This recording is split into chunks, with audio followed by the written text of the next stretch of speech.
And right now, we are 2 minutes away from the end of the trading day. Romaine Bostick alongside Katie Greifeld taking you through to that closing bell with the global simulcast. We're joined right now by Massar and Tim Stenovec in the radio booth. Welcome to our audiences across all of our Bloomberg platforms here on a Wednesday afternoon with financial markets, equity markets trying to claw back some of the losses from yesterday. Carol. Yeah, what an interesting trade. It feels like it's been under pressure so much of the day. And then here we are, in the last hour or so of trading that we've seen investors moving back into the market. And so we are definitely, as you mentioned, Romaine, off our lows of this session and the most outperformance you're seeing in some of those big tech names. Well, welcome back, Carol, by the way. Hey, welcome back to you. Thank you. Oh, this is your first moment back. Yeah, I haven't seen her in like 3 weeks. Okay, the gang is all back together.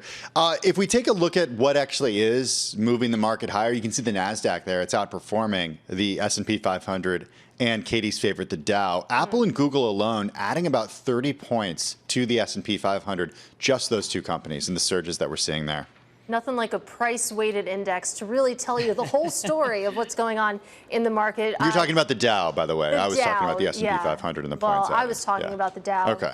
Yeah, for the first time in a while. Yeah. Well, speaking of the Dow, since you love it so much, Katie, Salesforce scheduled to report earnings after the bell tonight. We're also going to get some earnings out of Figma, which I'm interested in. Obviously, I think it's like the third best performing IPO of the year, second biggest IPO of the year here. Now has to put its cards on the table. Those shares looks like they're going to close higher by about 4% here on the day. But as Tim was just saying here today, at least when it comes to the broader market, this was all about Apple and Alphabet. That's helping to push the NASDAQ up about 1% on the day, or more than 200 points. Takes a while for these numbers to settle, but definitely a day where it's going to end in the green. The S&P 500 up more than 30 points, or 0.5% on the day. The Dow Jones Industrial Average sitting this one out, down more than 20 points, or a fraction of a percent on the day. And let's take a look at the Russell 2000. Well, an index I guess a lot of people forgot about on the day, down about 2 points, or 0.1%. All right, digging a little bit deeper into the S&P 500, Romaine, almost an even split, slightly more negative. 226 names gaining ground in today's session. 276, Katie, to the downside, one unchanged. Let's take a look at the sector level as well. There was more red than green, but the green that was pretty notable. You had communication services as a sector higher by 3.8%. That is thanks in a big way to Alphabet. You also had the tech sector rallying as well. It's probably thanks to Apple. Consumer discretionary also in the green, as too was staples just slightly. What didn't do too hot today, energy down in a big way, as too was the industrial sector. All right, guys, let's get to some of the individual gainers as we await a batch of earnings. Top of mind is certainly Alphabet, but let's go to Salesforce because they're breaking. Yeah, Salesforce right now, the ticker CRM, and you're seeing a big move in the shares here in the after hours trade. The company says the second quarter sales did come in at about $2.27 billion. That's only a smidge of what the street was expecting. 2.24 was the average of analyst estimates. The bottom line number, EPS, $2.91 a share. That's up from $2.56 in the year ago period. I need to take a closer look to get you how that compares to the average of analyst estimates. But here's your guidance going forward. For the current quarter, the company says 3Q revenue, $10.24 billion to $10.29 billion. The street, on average, was looking for $10.29 billion. So the top end of that range, just meeting the average of analyst estimates. And for the full year, guys, $41.1 to $41.3 billion. That is slightly higher than its previous estimates, or at least the low end of 41.0 to 41.3. So it looks like it met the most recent estimates for the second quarter, but it looks like for the third quarter and for the full year, guiding relatively in line with estimates with a slight bias to the downside. Yeah, the stock's been under pressure this year, and investors still not impressed. The stock's down about 5% here in the aftermarket. Looking at Mark Benioff, the chair, CEO of Salesforce, saying we delivered an outstanding quarter to close out the first half of the year. Strong performance across revenue, margin, cash flow.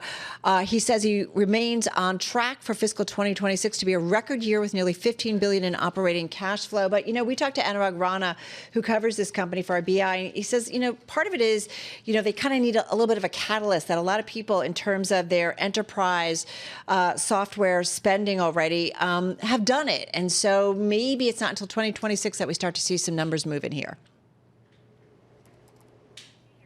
Oh, Back to gainers. Sorry. Let's go back to gainers. All right. So we're going to continue to watch Salesforce, as we mentioned, under pressure here in the aftermarket. As I mentioned, Alphabet, that was definitely an outperformer. Top name in the S&P and the NASDAQ 100, a gain of about 9% in today's session. The story broke late yesterday. U.S. antitrust ruling, not as severe as feared. Google will be required to share online search data. But the big thing is they're not going to be forced to sell off its Chrome business. So definitely saw investors move into that one. Another kind of offshoot of that ruling that benefit is a company named Opera. OPRA is the ticker. That stock was up almost 11% in today's session. It's a web browser company. They've got a partnership with Google. And so this company definitely benefiting as well. B. Riley saying it sees incremental positives for Opera given the likelihood of status quo for their Opera Google search partnership over the medium term. So we definitely saw investors move into some different names as a result of that ruling. Got to mention Macy's up 20% in today's session. Owner of Bloomingdale's and Bluemercury as well. Jumping after the company reported adjusted earnings per share for the second quarter that beat estimates, and they boosted their forecast for the full year. Also posted the best comp sales growth in 3 years. Did warn of a fickle consumer. And I'm going to skip my last one because I feel like I've talked enough today. Yeah. No, Carol, you're doing great. But you know what? If you want me to do decliners. I like this new Carol. She's like she's turned over a new leaf. This is what 2 weeks of vacation does, right? Yes. Hey, I want to start out with three stocks that are in the S&P 500 that led to the declines today. Intuitive Surgical, ISRG, down 6% today. Shares tumbled intraday to their lowest level since April after executives of the company gave cautious comments during a presentation at the Wells Fargo Healthcare Conference earlier. You know them. They make the Da Vinci surgical robot that is used worldwide. The company's CFO said during the presentation that tariff impact is expected to be higher in 2026. Also said that gross margins for 2025 will be at about 66%. The company previously said they'd be between 66 and 67%. Also saying the company is seeking greater challenges when it comes to international markets. Also, ConocoPhillips shares falling about 4.4%. The company plans to cut as much as a quarter of its global workforce amid lower crude prices and expectations of peaking shale output. Katie, head on over to Hewlett-Packard Enterprise because they're out with earnings. Yeah, absolutely. HPE is your ticker here. Here is a redhead on the Bloomberg terminal. Fourth quarter adjusted EPS, 56 cents to 60 cents. The estimate had been for 59 cents. So you can see a range there being met with disappointment. Shares currently off about 4% rather. They also see their full year free cash flow about $700 million. They had seen about $1 billion. The estimate had been for $1.3 billion. So a few different things to pick out here. I will say the third quarter adjusted EPS came in at 44 cents. The estimate had been for 43 cents, but it's that fourth quarter outlook that seems to be sinking shares in the after hours right now, Carol. Got another one sinking in the after hours. We're talking about GitLab. It's down about 3% here in the aftermarket. Let's go right to the outlook. The company still sees fiscal year revenue of about $936 million to $942 million. The street estimate was for $940 million.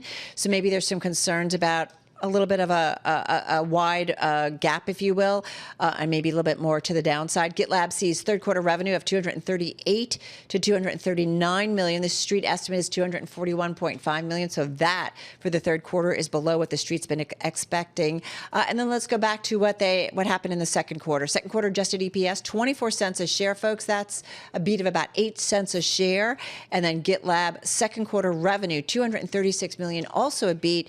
$227.4 million, but you can see, Romaine, big hit in the aftermarket. And I just want to point out, too, because that Salesforce is actually dragging down a lot of the other software stocks. And there was a lot of concern coming into this earnings season about the durability in that space. We're getting earnings out of Asana and PagerDuty, and we're awaiting earnings out of Figma, which, of course, had been the darling. I should just point out those shares now down 8% in the after-hours trade, though they have not reported results just yet. We're still waiting on them. I'm watching American Eagle Outfitters shares. They're surging in the after hours, up 9% as we speak. The company out with second quarter net revenue that did beat estimates.